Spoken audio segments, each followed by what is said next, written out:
Ini mohon maaf ya, kalau orang Islam ya. Islam itu sholat 5 waktu nih. Ya, ini ide saya, ini mohon maaf kalau singgung Bapak Ibu. Ini pikiran saya. Kenapa saya dorong tanya rumah-rumah tanah sekitar masjid mau nggak diwakafkan, tanda kutip. Bukan diwakafkan, kita beli gitu loh. Saya mau jadiin RPTRA. Karena masjid itu selalu ada orang. Dari subuh, betul kan? Lohor jam 12, asar, maghrib, isya, ada pengajian lagi. Terus ada marbot, terus marbot yang miskin naikin umroh, hajiin supaya dia lebih rajin di situ, bersih lebih bagus. Dia tuh jadi nungguin anak-anak main. Itu sekarang anak-anak miskin di gang sempit. Lebih aman main di halaman masjid apa main di halaman preman gak jelas? Ya masjid dong. So dia mau ngaji gak ngaji urusan kedua, saya nggak tahu ya, itu kan tergantung sih. Itu hidayah nggak hidayah urusan kedua. Tapi ini maksudnya kita harus manfaatkan fungsi masjid gitu. Ya apa sih yang susah kalau kita niatnya ada gitu? Ya kan di Bapak manfaatkan itu, mereka datang, ya kita kontrol mereka. RT RW yang nggak mau kerja, nggak bisa laporan, pecat aja udah.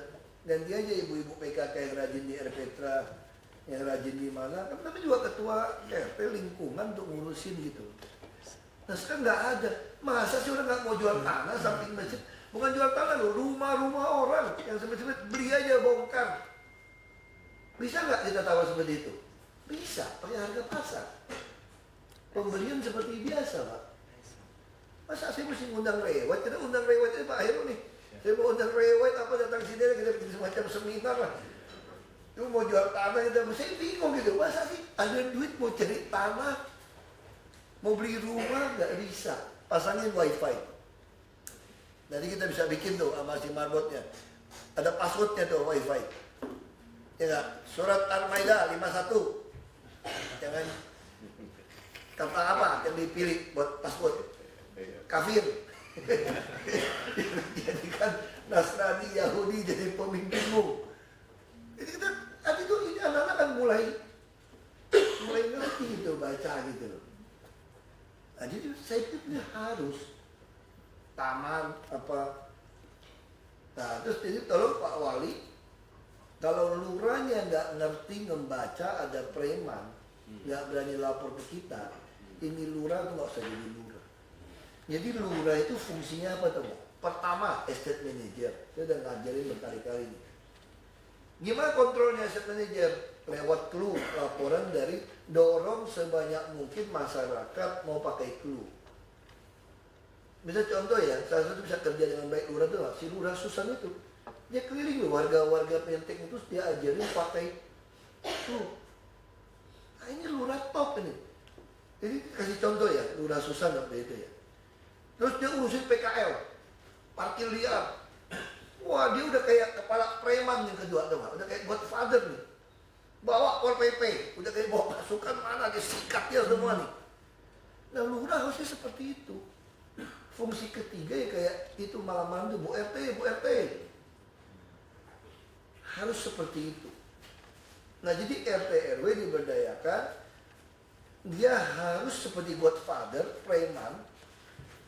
Preman apa? Semua yang usaha di sana yang harus bayar pajak nyetor. Kan Godfather gitu kan, kalau film-film Godfather di Chicago gitu kan. Kayak mafia kan begitu kan, ini wilayah saya.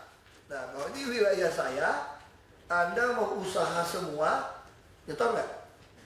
Nyetor. Ada tukang ngambil restoran cashnya nih. Mau terus apalagi imigran gelap yang nggak jelas dan film Godfather gitu kan. Mana lo, nyetor lo. Nah lurah harus itu.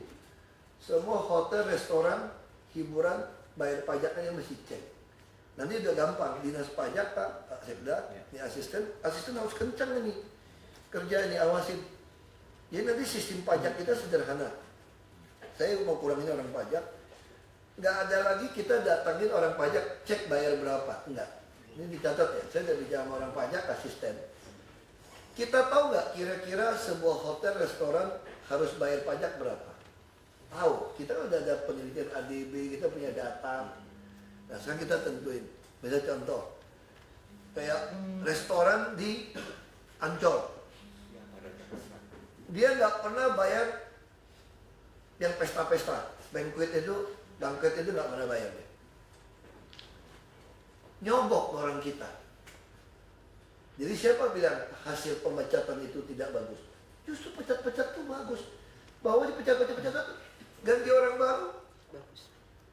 Tekan kasih surat, restoran itu ditutup selamanya, nggak boleh buka yang sejenis.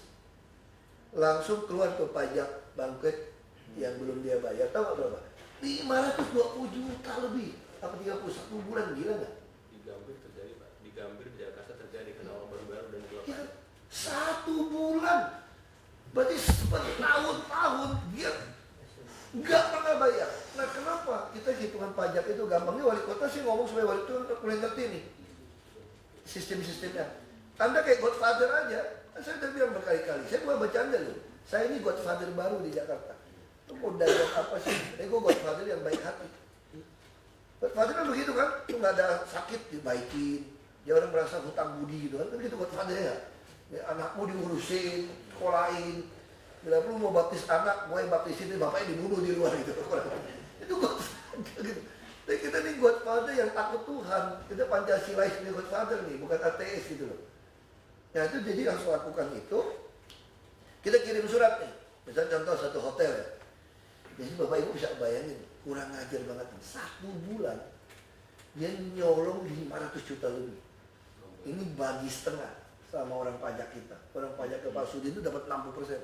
Itu dulu di Sudin pajak itu, duitnya itu kayak orang zaman biaya cukai dulu. Di kardus di mana-mana, satu laci semua tuh duit orang store. Ini mengerikan loh nih pajak kita ini. Pura-pura baik semua tuh, baik hati semua. Biarin aja full, belum lagi yang parkir, belum lagi. Nah, apa yang terjadi? Kita ini bukan menagih pajak penghasilan. Kita ini minta dia jujur, yang dititipin buat kita itu sampai. Jadi kalau Anda penghasilan ini lebih hebat daripada PP 46 tahun 2013 yang UMKM final 1%. Dan sekarang pedagang kelontong yang penghasilan di bawah 4,7 apa 4,8 kan 1% final. Kalau kita tuh pajak final loh 10% tuh. Jadi kalau ada penghasilan 5 miliar pasti. Sekarang ambil contoh hotel yang kecil, yang bintang-bintang 3 atau ya nggak bintang lah budget hotel. Rata-rata berapa? Yang 50-60 kamar. Ada ya kadang ada buat makan, kawinan, cuci baju, parkir macam-macam itu. 900 juta rata-rata sebulan. Rata-rata tuh, ambil contoh satu sampel aja. Saya tahu kan, ada beberapa teman punya hotel, saya cek. Tahu mereka bayar pajak berapa? 50.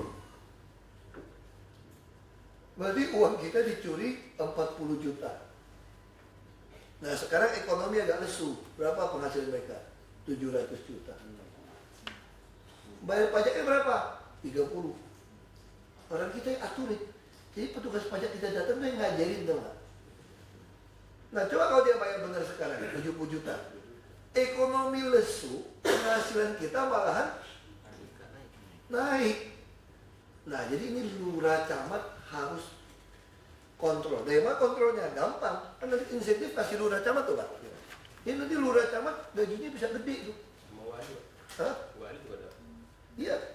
Jangan lurah camat tadi, Pak. Oh wali, kalau malas tuh ganti tentara aja lah. Kolonel aja lah, banyak yang mau. Kombes. Hah? Dan itu juga kita terima lamaran. Udah banyak yang mau. Banyak kok ketemu kolonel. Bintang 1 aja mau jadi wali kota. Turun ke yang 4B. Karena dia tuh penghasilannya lumayan. Saya juga bagi uang operasional, saya kasih tahu mereka. Kaget sih jenderal-jenderal itu. Oh kasih wali kota 50 juta uang operasional saya. Saya kasih loh saya bilang. Supaya dia kawinan nggak habisin uang dia. Jadi wali kota tuh saya betul-betul pengen wali kota tuh persis bapak itu kayak wali kota di daerah lain, tapi ya nggak nyolong gitu ya, bukan tanda tangan. Jadi ada surat akan kita kirim ke restoran, ke hotel. Anda harus setor 70 juta tiap bulan. Kira-kira gitu ya, dia kirim surat ya. Nah si lurah nanti, asisten mesti follow up ini. Si lurah nanti dapat tembusan. Hotel yang di wilayahnya itu, restoran di wilayah itu harus bayar pajak. Yang belum ada, rumah makan atau udah ramai, buatkan NPWPD yang baru. Kita akan kirimin juga pada dia, kamu harus bayar sekian.